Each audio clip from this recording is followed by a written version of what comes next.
My name is Jeff Waz, and I'm president of the Colorado Business Roundtable, and I have the honor and privilege of serving as kind of the master of ceremonies today.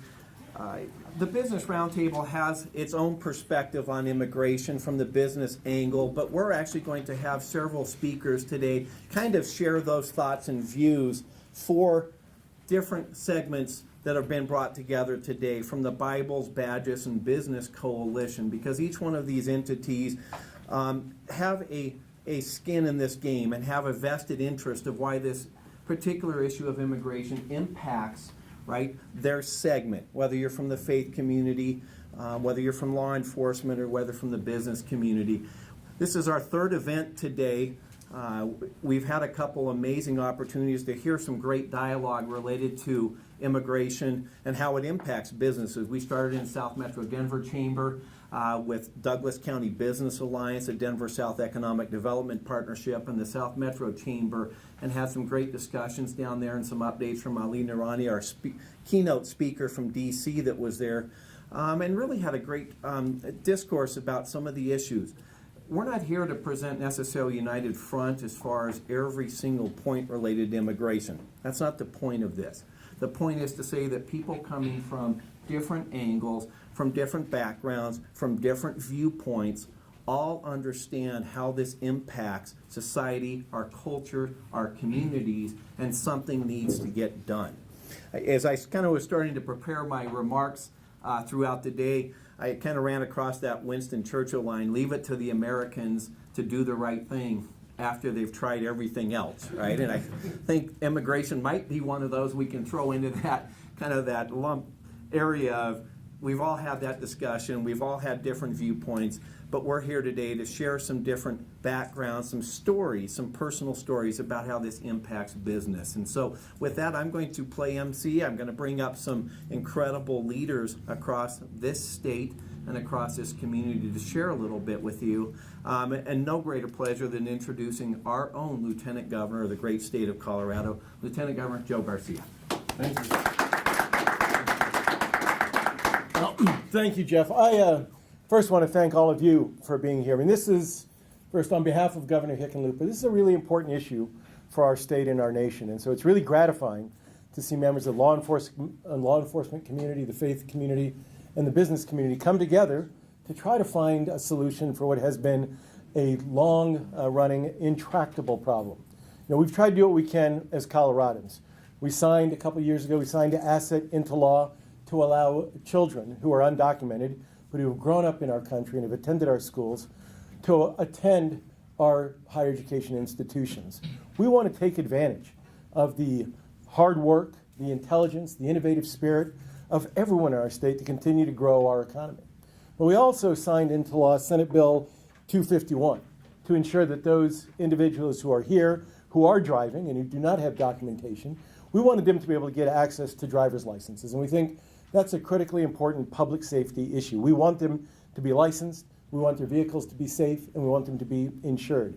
And we also repealed Senate Bill 90, which damaged trust between, frankly, communities and law enforcement. We, again, want to strengthen our connection to every resident of Colorado. That's key to our long-term success. But there's only so much we can do as a state.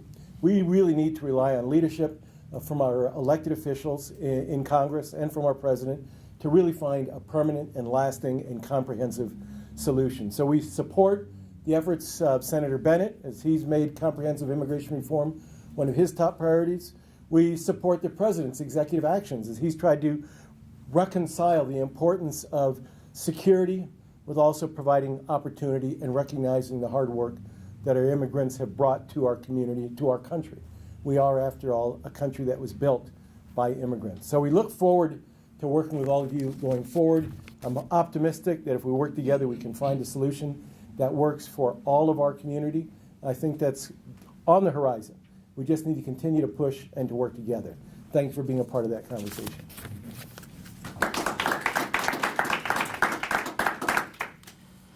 Our next speaker will be Danny Carroll, a professor of the Old Testament in the Denver Seminary, also an author as well. Danny Carroll. Good afternoon. My name is Danny Carroll Rodas. am actually half Guatemalan. My father was an American, and the genes on my father's side are obvious. My mother, of course, was a bit shorter. But I spent time growing up in Guatemala, and actually about 15 years of my adult life working in Guatemala. And I've been here now about 18 years, and I've been involved with the Hispanic community since I came. I actually attend church at Iglesia del Camino here in Aurora, in front of Rangeview High School. But I was asked to give some thoughts from the biblical point of view. I am an Old Testament professor at Denver Seminary, and I just wanted to mention three things from the faith side. Sometimes, I don't know much about the chamber, but I would assume that if it's the Chamber of Commerce, that sometimes it's quantification of data, right? Of numbers, of economics, and cost analysis. But I guess I'd ask you to think about immigrants as made in the image of God. And if we want to quantify that, that doesn't have any set value. In fact, it's beyond value. And we need to begin to think of immigration not as statistics and not as whether they're here with or without documents, but about people. The church I attend is mostly undocumented. We estimate in Metro Denver that there may be over 200 Hispanic churches that range from membership of maybe 10, 20, to one church in Nevada which has up to 2,000 members. But to begin to think of them as invaluable people of our community and full of incredible potential. Now in the Old Testament, which is what I work on, the Old Testament has a set of law codes that have a lot to say about immigration. And what drives the values behind immigration are the values of people, especially vulnerable people, including immigrants in the ancient world. This is a human phenomenon. The history of humankind is the history of migration, even of this country, but every country in the world. And if you go into the Old Testament law, it's driven by a concern for the vulnerable people, and there's four of them: the widows, the orphans, the poor, and the immigrant. And it's driven also by the memory of their own immigrant experience. As I think about law and our need for immigration reform, we have to ask ourselves, what are the values that drive the conversation? Are the values that drive it punitive, exclusionary, to punish? Is that what we're looking for? Or do we appeal to the best values of the American tradition, which is the value of people, appreciating their faith and their hard work, and instead of punishing, thinking about integrating? I appreciate the Lieutenant Governor, I don't know, there he is, in some of the things that you mentioned, where we're trying to facilitate their integration into our communities and begin to incorporate their value and potential instead of thinking first about punishment. The last thing I would say would be, as a Christian, to appeal to Jesus himself. Working with the marginalized of his day, this would be the Gentiles and the sick and the prostitutes and the women in his Jewish world. And today, the marginalized, in large measure, are the immigrants. And so as a faith community, I would tell you that they're in our churches. Just, not this Sunday, but the Sunday before, I had two families come and talk to me about what was going to happen. Both families have children born here, but both sets of parents came here. What's going to happen to us now? Both have been here, both families have been here for over a decade, working as roofers and cleaners. It's the human face. So I would just encourage you to think about those things. And if we can be of any value from the faith community, as we would say in Spanish, estamos a la orden. We're here to serve you. Thank you.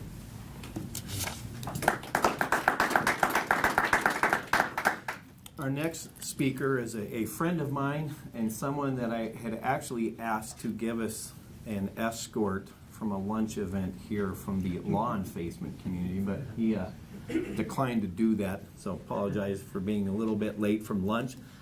But Sheriff Tony Spurlock. Thank you, and thank you for allowing me to just take a few seconds to talk to you about the issues in law enforcement that are surrounding immigration. And of course, we always end up on the nightly news. It's usually something bad that law enforcement finds itself in regards to immigration. But our charge, and I don't speak for all the sheriffs and the state or the Chiefs of Police Association, I tell you that our charge is to keep the people of our community safe and to enforce the laws. And what we need in law enforcement, quite frankly, is the ability for the federal government to work with the state government and allowing both to function appropriately in regards to enforcing those laws. And I want to just carve out just a few seconds of that is, you know, the impact that I see in my community are it's criminal behavior by a variety of different people. And contrary to popular belief in some circles, law enforcement, we really don't see color and we don't see politics. We see criminal behavior and we focus on that.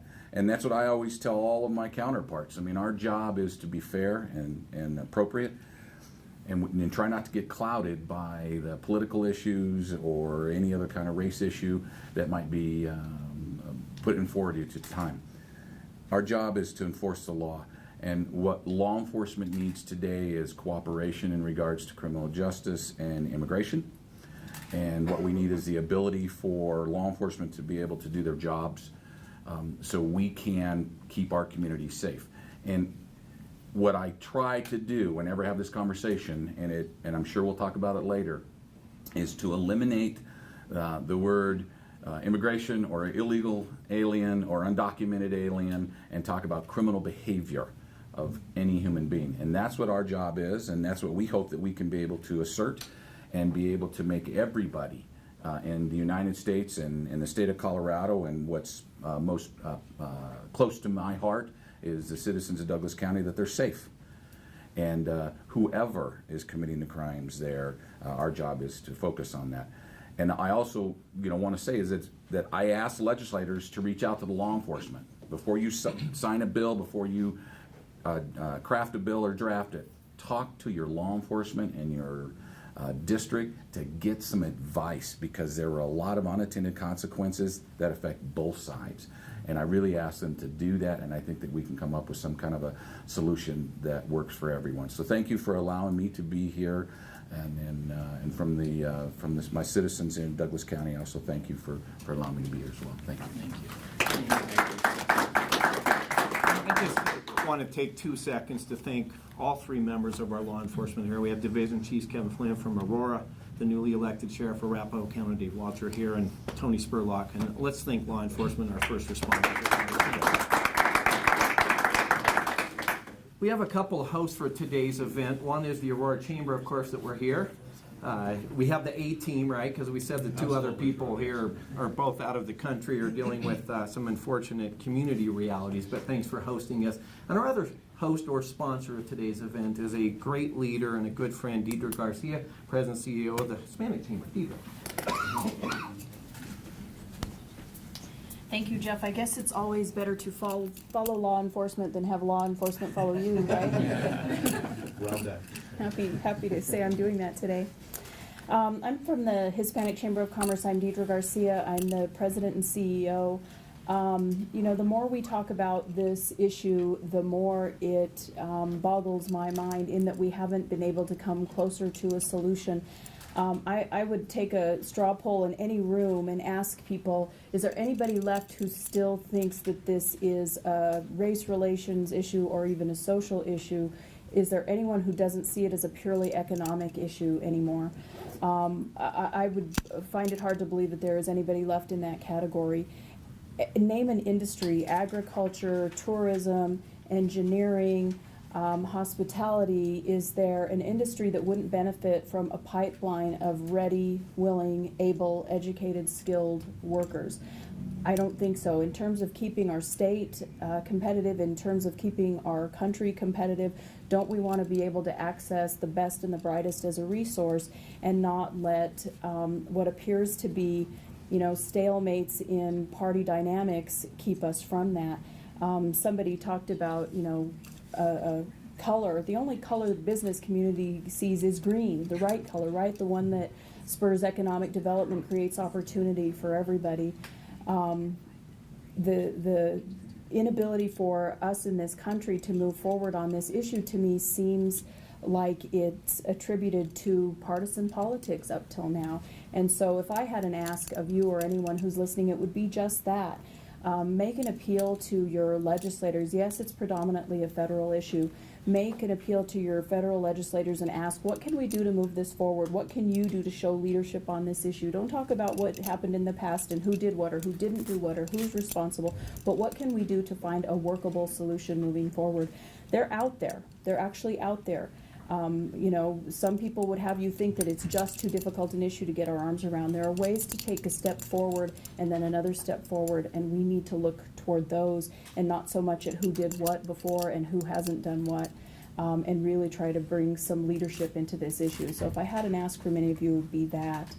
You know, what happened last week in our own state legislature was extremely disappointing and, in my opinion, not a step forward but a step backward.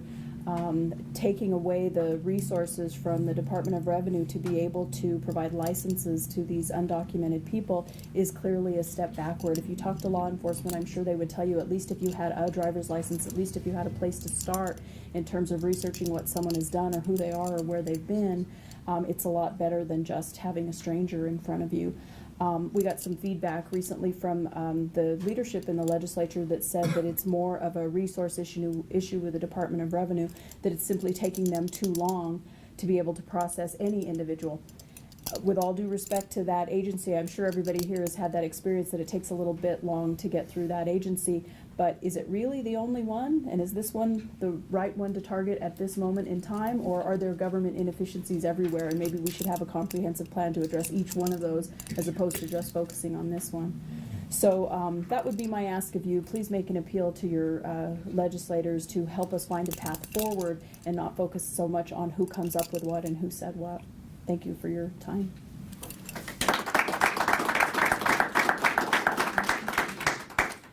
Our final speaker at today's press conference is Brent Benson, Vice Chair of Public Policy for the Colorado Farm Bureau. So, Brent. Thank you, Jeff.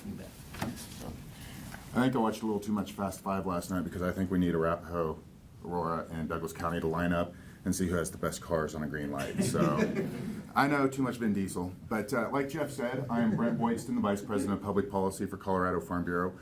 For those of you who don't know, Colorado Farm Bureau is the largest agricultural organization in the state. We say we represent everything from alligators to zucchini. And if anybody can tell me where the alligator farm is in Colorado, I will buy you a cup of coffee.